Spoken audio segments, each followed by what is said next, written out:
శ్రీ మహాగణాధిపతయే నమః శ్రీ మహాసరస్వత్యై నమః శ్రీ గురుభ్యో నమః. గురుర్బ్రహ్మ గురుర్విష్ణు గురుర్దేవ మహేశ్వరః గురు సాక్షాత్ పరబ్రహ్మ తస్మై శ్రీ గురవే నమః. డివోషనల్ ఆస్ట్రో తెలుగు ప్రేక్షకులకు స్వాగతం. ఈరోజు మనము వివిధ జాతక దోషాలకి పరిహారం ఏమిటో తెలుసుకుందాం. చాలామంది కూడా కుజదోషమని, కాలసర్పదోషమని, ఏలినాటి శని దోషమని, అర్ధాష్టమ శని దోషమని, అష్టమ శని దోషమని రకరకాలుగా మాట్లాడుకుంటూ ఉంటారు. ఈ దోషాలన్నింటికీ కూడా జ్యోతిష్కులు రకరకాల పరిహారాలు చెప్తూ ఉంటారు. నాయన, నీవు కుజుడికి జపం చేయించుకో, శనికి జపం చేయించుకో, గురుడికి జపం చేయించుకో, రాహుకేతువులు జపం చేయించుకో, కాలసర్పదోష పరిహారం చేయించుకో అని చెప్తూ ఉంటారు. మనం కూడా అడుగుతూ ఉంటాం కొంతమంది, అయ్యా ఈ సంవత్సరం నాకు బాగుంటుందా, నా రాశి బాగుంటుందా, మేషరాశికి బాగుంటుందా, వృషభ రాశికి బాగుంటుందా, లేదా కన్యారాశికి బాగుంటుందా, లేదా తులారాశికి బాగుంటుందా, ఈ విధంగా జ్యోతిష్ పండితులని మనం అడుగుతూ ఉంటాం. తద్వారా వాళ్ళు మీకు రాశి ఫలాలు చెప్తూ ఉంటారు. రాశి ఫలాలు కేవలం ఒక 20% మాత్రమే కరెక్ట్. కాబట్టి అంటే ఎందుకు కరెక్టు అంటే 20% మాత్రమే కరెక్ట్ అంటే మన జాతకాన్ని బట్టి కూడా మనకి దోషాలు అనేది ఉంటూ ఉంటాయి. మనకు జాతకంలో మన గురుడు అనుకూలమా, శని అనుకూలమా, కుజుడు అనుకూలమా, బుధుడు అనుకూలమా, ఏ గ్రహం అనుకూలంగా ఉంది, ఏ గ్రహం అననుకూలంగా ఉంది, మనకి దశ ఏం జరుగుతోంది, దీన్ని బట్టి కూడా మనకి దోషాలు ఆధారపడి ఉంటాయి. కాబట్టి పరిహారాలు చెప్పడంలో కేవలం నక్షత్రాలను బట్టి పరిహారాలు చెప్పడం అనేది కరెక్ట్ కాదు. కాబట్టి రాశి ఫలాలు పూర్తిగా కరెక్ట్ అవ్వవు. రాశి ఫలాలను బట్టి మన జాతకాలు ఉండవు, లగ్నాన్ని బట్టి జాతకాలు ఉంటాయి. అంటే మన జాతకం ఓ జ్యోతిష్ పండితుడు చూపించుకోవాలి. మరి ప్రతిసారి కూడా ప్రతి నెల కూడా బుధుడు మారుతూ ఉంటాడు. రాశి నుంచి ఒక రాశి నుంచి ఇంకో రాశి మారుతూ ఉంటాడు. రవి ఇంకొక రాశి నుంచి ఇంకో రాశి మారుతూ ఉంటాడు. 45 రోజులకు ఒకసారి కుజుడు మారుతూ ఉంటాడు. శుక్రుడు నెలకు ఒకసారి మారుతూ ఉంటాడు. చంద్రుడు అయితే 2.5 రోజులకు ఒకసారి మారుతూ ఉంటాడు. అట్లాంటప్పుడు గోచార ఫలితాలు ఎట్లా చెప్తాం అంటే చంద్రుడి నుంచే చూడాలి గోచారం. అంటే ఆ రోజు చంద్రుడు ఎక్కడ ఉన్నాడో దాన్ని బట్టి చూస్తూ ఉండాలి గోచారం. అంటే చంద్రుడిని బట్టి ఆ రోజు చంద్రుడు ఎక్కడున్నాడు, అక్కడి నుంచి గురుడు ఎక్కడున్నాడు, శని ఎక్కడున్నాడు, రాహు ఎక్కడున్నాడు, కేతు ఎక్కడున్నాడు చెప్తూ ఉండాలి. ప్రతిసారి ఇవన్నీ చూసుకోవటం ఒక వంతు అయితే, రెండవ వంతు ఏమిటయ్యా వీటి పరిహారాలు చేయించుకోవడం. ప్రతిరోజు, ప్రతి నెల, ప్రతి 2.5 రోజులకి, ప్రతి 3 రోజులకి, ప్రతి 4 రోజులకి గ్రహాలు మారుతూ ఉంటాయి, దశలు మారుతూ ఉంటాయి. ప్రాణదశలు, సూక్ష్మ దశలు, అంతరాంతర దశలు, ఇట్లాంటి చాలా ఉన్నాయి దశలు. వింశోత్తర దశల్లో ఒక 5-6 రకాల దశలు ఉన్నాయి. ఇవన్నీ దశలు మారుతూ ఉంటాయి. మరి అట్లాంటప్పుడు పరిహారాలు ఏం చేసుకోవాలి? ప్రతిసారి పరిహారాలు చేసుకుంటూ ఉంటాం అయినా రోజు కూడా. కాబట్టి చాలా సులభమైన మార్గం ఒకటి ఉంది మనకి. ఈ పరిహారాలన్నింటినీ కూడా రాజు అనే అంటే పరిహారాలన్నింటికీ కూడా రాజుగా భావించే ఒక పరిహారం ఉంది.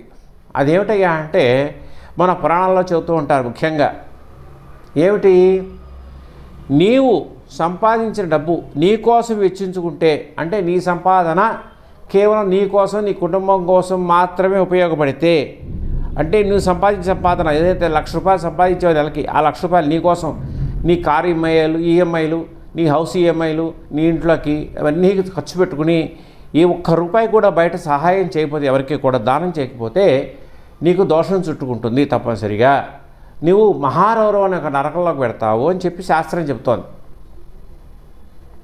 పైగా అష్టాదశ పురాణాల సారం, 18 పురాణాల సారం కూడా ఇదే చెప్తోంది. ఏమని, నాయన పరోపకారం పుణ్యం, పరపీడనం పాపం అని చెబుతాను. కాబట్టి నువ్వు ఉపకారం చేస్తూ ఉండాలి. ఏ విధంగా చేయాలి?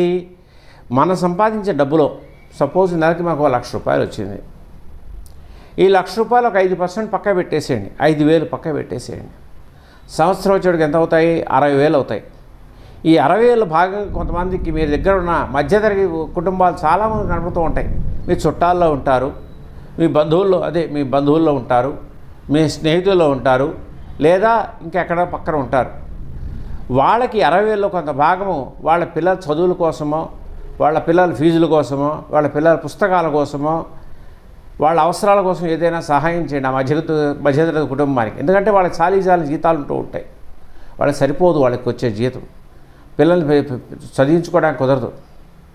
అదేవిధంగా వాళ్ళకి ఆసుపత్రులు ఇట్లాంటి రకరకాల ఏదైనా ఇబ్బందులు, వైద్య సంబంధించిన ఇబ్బందులు అటువంటివి వస్తాయి, వాళ్ళకి సహాయం చేయండి. లేదా మీ దగ్గరలో కొంతమంది కార్మికులు ఉంటారు. కార్మికులు అంటే వారు ఎట్లా ఉంటారంటే వాళ్ళు 10,000-15,000 జీతాలు, 20,000 జీతాలు అంటే చాలని జీతాలు ఉంటూ ఉంటాయి. సెక్యూరిటీ గార్డ్స్, వాచ్మెన్లు, అపార్ట్మెంట్ వాచ్మెన్లు, ఏటీఎం వాచ్మెన్లు, సెక్యూరిటీ గార్డులు, కంపెనీల సెక్యూరిటీ గార్డులు, మీ కంపెనీలో సెక్యూరిటీ గార్డు ఉండొచ్చు, లేదా వాచ్మెన్లు ఉంటారు, లేదా చిన్న ఆటోలు తోలే వాళ్ళు ఉంటారు. వాళ్ళకు వచ్చే ఆదాయం వాళ్ళకి సరిపోదు, వాళ్ళ కుటుంబాన్ని పోషించుకోవడం సరిపోదు. మీరు ఎంక్వైరీ చేసి వాళ్ళకి సహాయం చేయండి. ఎక్కడైనా మీరు కాలేజీకి వెళ్ళినా, మీ పిల్లల్ని కాలేజీలో దింపడానికి వెళ్ళినా, స్కూల్లో దింపడానికి వెళ్ళినా, ఒక హాస్పిటల్కి వెళ్ళినా, ఒక డయాగ్నోసిస్ సెంటర్కి వెళ్ళినా, ఒక ఫంక్షన్ హాల్కి వెళ్ళినా, ఎక్కడికి వెళ్ళినా కూడా మీకు బోల్డ్ మంది వాచ్మెన్లు, సెక్యూరిటీ గార్డ్స్ కనబడుతూ ఉంటారు. వెళ్ళినప్పుడల్లా తలకు 50-100 మీరు సహాయం చేస్తూ ఉండండి. ఎంతో కొంత మీ చేతనంత, లేదు కనీసం 20-30 రూపాయలు వెళ్ళినప్పుడల్లా ఒక 20-30 రూపాయలు వాళ్ళకి చేతికిస్తూ ఉండండి. తద్వారా మీరు చేసిన దోషాలు, మీరు చేసిన పాపాలు ఏవైతే ఉన్నాయో అవన్నీ పోతాయి. ఒకటి. రెండవది, మీకు వచ్చే దోషాలు ఏవైతే జాతక దోషాలు ఉంటాయో అవి కూడా పోతూ ఉంటాయి. ప్రతి సంవత్సరం ఒక జ్యోతిష పండితుడికి వెళ్ళక్కర్లా. మీరు ఈ విధంగా చేస్తూ ఉంటే జ్యోతిష పండితుడు అడక్కర్లా, నా రాశిఫలాలు ఎట్లా ఉన్నాయండి, నా జాతకం ఎట్లా ఉందండి, నాకు సరిగ్గా ఉండట్లేదండి, అన్ని పరిస్థితులు చక్కబడతాయి. వివాహం కాని వాడు వివాహం అవుతుంది, సంతానం లేని వాడు సంతానం కలుగుతుంది, సంతానం అనుకూలంగా లేని వాడి సంతానం అనుకూలంగా ఉంటుంది, ఆరోగ్యం కుదిరిపడుతుంది, దేహారోగ్యము, ఆయుష్ బాగా ఉంటుంది. ఎందుకంటే వాళ్ళ ఆశీస్సులు ఉంటాయి మీకు. వీళ్ళ నా ఆయుష్ కోసుకుని కూడా బతకరా అంటాడు. నువ్వు ఒక సెక్యూరిటీ గార్డుకు 50 రూపాయలు ఇస్తే చాలా సంతోషపెడతాడు. ఒక ఫంక్షన్ హాల్కి వెళ్తారు మీరంతా కూడా, 100 మంది డిన్నర్కి పెడుతూ ఉంటారు ఫంక్షన్ హాల్కి ఏదో పని మీద. అక్కడ ఉన్న వాచ్మెన్కి ఇవ్వండి, తలకు 50 రూపాయలు. ఈ 100 మంది 50 రూపాయలు ఇస్తే ఆ రోజు అతనికి పండగే. ఎందుకమ్మా, 100 మంది 150 అంటే 5,000 వస్తాయి. ఆ నెల సరుకులు వచ్చేస్తాయి అతనికి. మనకు వచ్చే ఖర్చు, మనం పెట్టే ఖర్చు అంతా 50 రూపాయలు మాత్రమే. ఒక బర్త్డే పార్టీకి వెళ్ళాం, కిట్టి పార్టీకి వెళ్ళాం, 200 మంది వెళ్ళాం పార్టీకి. అక్కడ గేటు తెరుస్తూ ఉంటాడు ఒక వాచ్మెన్, అతనికి ఇవ్వండి. 200 మంది వెళ్ళారు, 20 రూపాయలు ఇవ్వండి, చేతులు పెట్టండి అతనికి. తలకు 20 రూపాయలు, తలకు 20 రూపాయలు. మీకు 18 కాదు, కానీ అతనికి ఎంత వస్తుందో మా రోజు 4,000 వస్తాయి. అంటే ఆ 4,000 అతని బియ్యమో, ఉప్పు, పప్పు తెచ్చుకోవడానికి అవకాశం ఉంటుంది. అతని ఆశీస్సులు మీకు ఉంటాయి, మీకు సంపూర్ణ ఆయుష్ ఉంటుంది, దేహారోగ్యం ఉంటుంది, మీకు ఈతి బాధలు ఉండవు, ఇన్ని కూడా పోతూ ఉంటాయి. సులభమైన మార్గం ఇదంతా కూడా. మీ జాతక దోష పరిహారాలకి సులభమైన మార్గం నేను చెప్తాను, వినండి దయచేసి. ఇంకా కాలసర్ప దోషము, ఏలినాటి శని దోషము, అర్ధాష్టమి శని దోషము, అష్టమి శని దోషము, కుజ దోషము, ఇవన్నీ మీరు ఆలోచించక్కర్లా. అన్నీ మీ పరిస్థితులన్నీ చక్కబడతాయి. నేను చెప్పిన సులభమైన మార్గం. ఒక 5% మీ సంపాదనలో 5% పక్క పెట్టండి. 10,000 సంపాదించేవాడు 500 ఖర్చు పెట్టు, 20,000 సంపాదించేవాడు 1,000 రూపాయలు ఖర్చు పెట్టండి, 1,00,000 రూపాయలు సంపాదించేవాడు 5,000 ఖర్చు పక్క పెట్టండి. పక్క పెట్టి సంవత్సరానికి ఒకసారి ఈ విధంగా దానం చేయండి. బీదలకు దానం చేయండి. బీదలకి ఎవరైతే నిజంగా అన్నార్తులు ఉన్నారో, ఎవరైతే అన్నానికి బాధపడుతున్నారో వాళ్ళకి తీసుకెళ్ళి పెట్టండి, మీరు వడ్డించి పెట్టండి. ఎవరికైతే దుస్తులు లేక ఇబ్బంది పడుతున్నారో వాళ్ళకి దుస్తులు కుట్టించండి. ఎవరికైతే చలి కొనికిపోయి ప్లాట్ఫామ్ల మీద ఉంటున్నారో వాళ్ళకి దుప్పట్లు కప్పండి. తద్వారా మీ దోషాలన్నీ పోతాయమ్మా, మీ పాపాలన్నీ పోతాయి. సంచిత కర్మలు ఉంటాయిగా, పూర్వజన్మకృత పాపం వ్యాధిపేట పీడితా అని చెప్పారు. కాబట్టి మీ దోషాలు పోయి మళ్ళీ మీకు మంచి జన్మ కలగాలి అంటే నేను చెప్పిన పరిహారాలు చేసుకోండి.